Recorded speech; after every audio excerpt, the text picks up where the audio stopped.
അസ്സലാമു അലൈക്കും വറഹ്മത്തുള്ളാഹി വബറകാതുഹു. നല്ല കാര്യങ്ങൾ പറയുന്ന ആളുകളെ എതിർത്ത് സംസാരിക്കുന്ന വ്യക്തികൾക്ക് ശക്തമായിട്ടുള്ള മുന്നറിയിപ്പാണ്, അല്ലെങ്കിൽ ഏറ്റവും ഭയാനകമായിട്ടുള്ള ശിക്ഷ വരുന്നു എന്നുള്ള മുന്നറിയിപ്പാണ് ഖുർആൻ നൽകുന്നത്. നന്മ പ്രചരിപ്പിക്കുക എന്നതുപോലെ തന്നെ പ്രധാനമാണ് നന്മ കേൾക്കുന്ന സമയത്ത് അതിന് കാതോർക്കുക, അത് കേൾക്കാൻ മറ്റുള്ളവർക്ക് സൗകര്യമൊരുക്കി കൊടുക്കുക എന്നുള്ളത്. അപ്പൊ അതിനെ എതിർക്കുന്ന ആളുകളാണെങ്കിലോ, നന്മ പറഞ്ഞുകൊണ്ടിരിക്കുമ്പോൾ അത് പറയരുത്, അത് പറഞ്ഞാൽ നിന്നെ ഞാൻ വല്ലതും ചെയ്യും, അല്ലെങ്കിൽ നീ നശിച്ചു പോകും എന്നുള്ള രീതിയിലൊക്കെ സംസാരിക്കുന്ന ആളുകളാണെങ്കിലോ, അല്ലാഹു സുബ്ഹാനഹു വ തആല ഇഹലോകത്ത് വെച്ച് തന്നെ അങ്ങനെയുള്ള ആളുകളെ പിടികൂടും എന്നുള്ളത് സൂറത്തുൽ ലഹബിലൂടെ നമുക്ക് കൃത്യമായിട്ട് മനസ്സിലാക്കാൻ കഴിയും. മസദ് എന്നുള്ള ഒരു പേരും കൂടെ ഈ ഒരു സൂറത്തിനുണ്ട്. ഇവിടെ നബി സല്ലല്ലാഹു അലൈഹി വസല്ലമയുടെ പിതൃവ്യനായ, ഇപ്പൊ സത്യം നമ്മൾ പറയുന്ന സമയത്ത് എല്ലാവരും നമ്മൾ അംഗീകരിച്ചോണമെന്നില്ല. കുടുംബത്തിലുള്ളവർ വരെ ചിലപ്പോൾ നമ്മളെ എതിർക്കാനും അതുപോലെ തന്നെ ആക്ഷേപിക്കാനും ഒക്കെ സാധ്യതയുണ്ട്. അതിൽപ്പെട്ട ഒരു വ്യക്തിയായിരുന്നു നബി സല്ലല്ലാഹു അലൈഹി വസല്ലമയുടെ പിതൃവ്യനായിരുന്ന അബൂലഹബ്. ഈ അബൂലഹബിന്റെ ഒരു പ്രത്യേകത എന്ന് വെച്ചാൽ, അബൂലഹബിനെ കുറിച്ച് വളരെ പിശുക്കനായിട്ടൊക്കെയാണ് ചരിത്രത്തിൽ ചിത്രീകരിച്ചിട്ടുള്ളത്. എങ്ങനെയൊക്കെ ചുളിവില് കാര്യങ്ങൾ നേടാൻ കഴിയും ആ രീതിയിലൊക്കെ ചെയ്യുന്ന ഒരു വ്യക്തി. അതോടൊപ്പം ഇദ്ദേഹം നല്ല ഒരു തീജ്വാലയുടെ സ്വർണത്തിന്റെ നിറമുള്ള ഒരു വളരെ ഭംഗിയുള്ള ഒരു വ്യക്തിയായിരുന്നു. എന്നാൽ സ്വഭാവമോ, സൊഫാ കുന്നിന്റെ മുകളിൽ കയറിയിട്ട് പ്രവാചകൻ സല്ലല്ലാഹു അലൈഹി വസല്ലം സത്യത്തിലേക്ക് വിളിച്ചുകൊണ്ടിരിക്കുക. ഈ ഒരു കുന്നിന് പിന്നിൽ ഒരു സൈന്യം നിങ്ങളെ എതിരിടാൻ വരുന്നു എന്ന് ഞാൻ പറയുകയാണെങ്കിൽ നിങ്ങൾ വിശ്വസിക്കുമോ എന്ന് ചോദിച്ചു. അപ്പോൾ ജനങ്ങളെല്ലാം, അവിടെ കൂടിയിട്ടുള്ള ജനങ്ങളെല്ലാം പറഞ്ഞു, അതെ ഞങ്ങൾ വിശ്വസിക്കും, കാരണം നീ അൽ അമീനാണ്, നീ കള്ളം പറയില്ല, സത്യം മാത്രമേ നീ പറയുകയുള്ളൂ എന്ന് പറഞ്ഞു. അപ്പോൾ പ്രവാചകൻ സല്ലല്ലാഹു അലൈഹി വസല്ലം അവരോട് പറഞ്ഞു, എന്നാൽ അതിനേക്കാൾ വലിയൊരു ശിക്ഷ, അതിനേക്കാൾ വലിയൊരു വിപത്തിനെ കുറിച്ചാണ് ഞാൻ നിങ്ങൾക്ക് മുന്നറിയിപ്പ് വരുന്നത്. അത് അല്ലാഹു സുബ്ഹാനഹു വ തആലയുടെ ശിക്ഷയെ കുറിച്ചാണ്.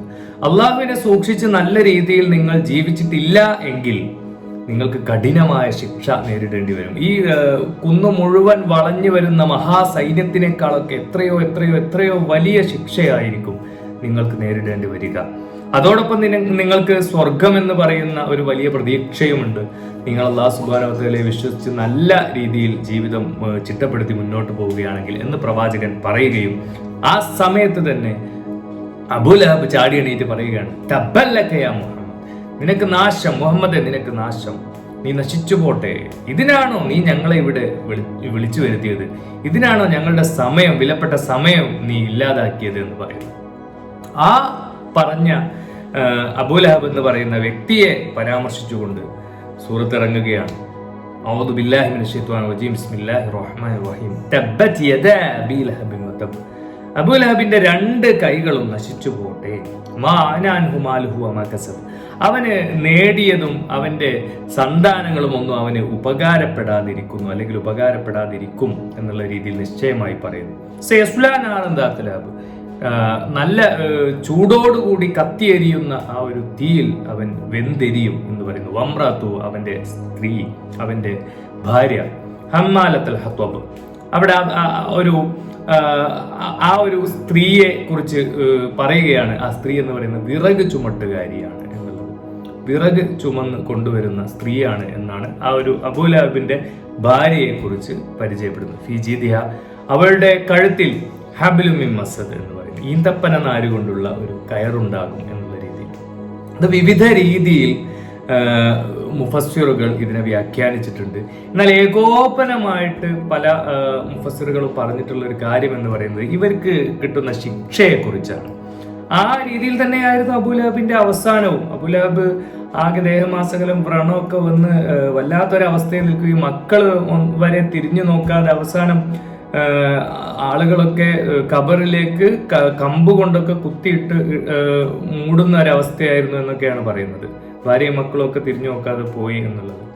ഈ സ്ത്രീയെ കുറിച്ച് പറഞ്ഞാൽ, ആ സ്ത്രീക്ക് ഈന്തപ്പന നാര് കൊണ്ടുള്ള ഒരു കയറ് നരകത്തിൽ നൽകും എന്നുള്ളതിനെ കുറിച്ച് വളരെ വ്യക്തമായിട്ട് ഖുർആനിൽ പറയുന്നുണ്ട്. അപ്പൊ ഇങ്ങനെ പ്രവാചകനെ ഏത് വിധേനയും ദ്രോഹിക്കാൻ നോക്കുന്ന വ്യക്തികൾ, അതിൽ തന്നെ ഏറ്റവും പ്രധാനമായിട്ടുള്ള ഒരു വ്യക്തിയായിരുന്നു അബൂലഹബ് എന്ന് പറയുന്നത്. ഈ വ്യക്തി പ്രവാചകന്റെ പിതൃവ്യനായിരുന്നു. എന്നാലും അദ്ദേഹം ചെയ്തിട്ടുള്ള തെറ്റെന്താണ്? ആ വ്യക്തി സത്യത്തിനെ അംഗീകരിച്ചില്ല എന്നുള്ളത് മാത്രമല്ല, സത്യത്തിലേക്ക് വിളിക്കുന്നതിനെ തടസ്സപ്പെടുത്തുകയും ചെയ്തു എന്നുള്ളതാണ്. നമ്മൾ എപ്പോഴും ചിന്തിക്കേണ്ട ഒരു കാര്യമാണ്. സത്യത്തിൽ ഉറച്ചു നിന്നുകൊണ്ട് നമ്മൾ മുന്നോട്ട് പോകേണ്ടതുണ്ട്. അതുപോലെ തന്നെ സത്യവുമായി ബന്ധപ്പെട്ടുള്ള, നന്മയുമായി ബന്ധപ്പെട്ടുള്ള പ്രഭാഷണങ്ങൾ, നല്ല വാക്കുകൾ കേൾക്കുന്ന സമയത്ത് അതിനെ നമ്മൾ അനുകൂലിക്കുകയും അത് പ്രചരിപ്പിക്കുകയും ചെയ്യണം. ഒരിക്കലും അത് ഇല്ലാതാക്കാനും ആ സത്യത്തിലേക്ക് ആളുകൾ പോകുന്ന സമയത്ത് അവരെ തടയാൻ ശ്രമിക്കുകയും ചെയ്യരുത് എന്നുള്ളത് ഈ ഒരു സൂറത്തിന്റെ വെളിച്ചത്തിൽ നമുക്ക് മനസ്സിലാവുന്ന കാര്യമാണ്. അല്ലാഹു സുബ്ഹാനഹു വ തആല നമ്മെ ഏവരെയും അനുഗ്രഹിക്കുമാറാവട്ടെ. ആമീൻ. അസ്സലാമു അലൈക്കും.